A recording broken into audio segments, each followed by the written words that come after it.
The people who run this country want to implement slavery. They believe in slavery. They practice slavery. They will chip you. They will take your kids and use them for pedophilia. They will try and make pedophilia legal.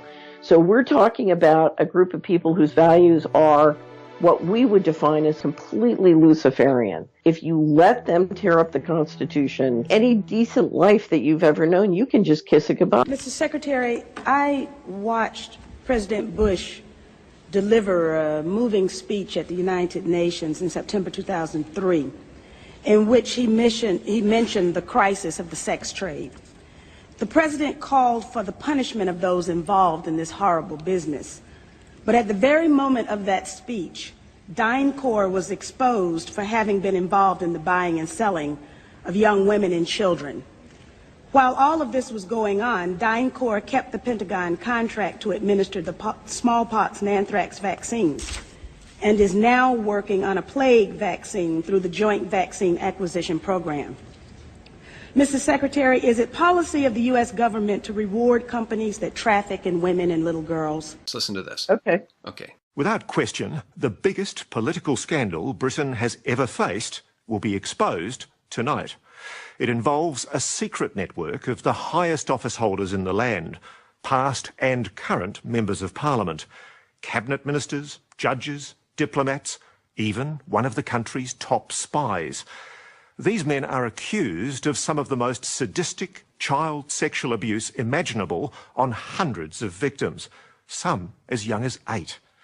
More confronting still are claims that children were killed in order to protect this network of predators, including one boy whose father worked at the Australian High Commission in London. For over 40 years, the evil child predators acted with complete impunity, hiding behind the facade of respectability. But no longer. They have given up on the country. They're moving all the money out starting in the fall. You've got to get to Nick Brady and tell him that, there's no reason to give up on the country. There are solutions.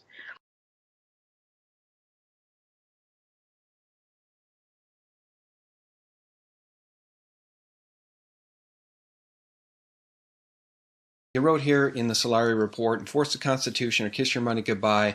From fiscal 98 to 2011, Mr. Global transferred an estimated $40 trillion of the taxpayers' money into his and his friends' pockets through worldwide wars, the black budget, and global financial coup d'etat. They absconded with even more money over the last 30 years, plus they captured ancient museum artifacts and priceless art, land, mining interests, oil fields, big government contracts, and market share.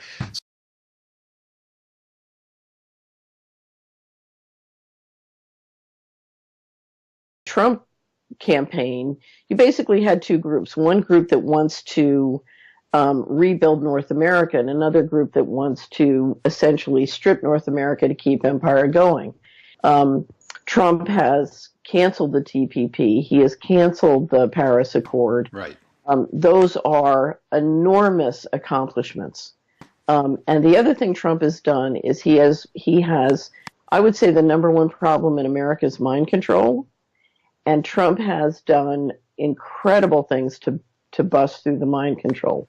Now, if you look at what he's doing with war in the Middle East and, turning into a global arms salesman, that ain't so wonderful. And the last thing Trump, he got beat up very, very badly by the Zyokons in the first 4 months, and now he's trying to play ball with the Zyokons, and you can't. They're never going to be reasonable.